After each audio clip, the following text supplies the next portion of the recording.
మేడ్చల్ జిల్లా గట్కేసర్ కేంద్రంలో వరంగల్ జాతీయ రహదారి పక్కన హోర్డింగ్ల కోసం వ్యాపారస్తులు చెట్లను నరికేస్తున్నారు. గత 2-3 రోజులుగా రాత్రి వేళలో సుమారు 100 చెట్లు నరికేసినట్లు తెలుస్తోంది. ఈసీఐఎల్ క్రాస్ రోడ్ నుంచి వరంగల్ వైపు వెళ్లే బస్టాప్ పక్కన సర్వీస్ రోడ్డు ఆనుకుని ఉన్న భవనాలపై ఏర్పాటు చేసుకున్న హోర్డింగ్లు కనిపించడం కోసం చెట్లను నరికినట్లుగా స్థానికులు భావిస్తున్నారు.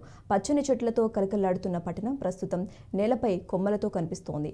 రాష్ట్ర ప్రభుత్వం ఓవైపు పర్యావరణ పరిరక్షణ కోసం వన మహోత్సవ కార్యక్రమాలు చేపడుతుంటే వ్యాపారులు తమ వాణిజ్య పర్యాటన వ్యాపారుల కోసం చెట్లను నరకటంపై ప్రజలు ఆగ్రహం వ్యక్తం చేస్తున్నారు.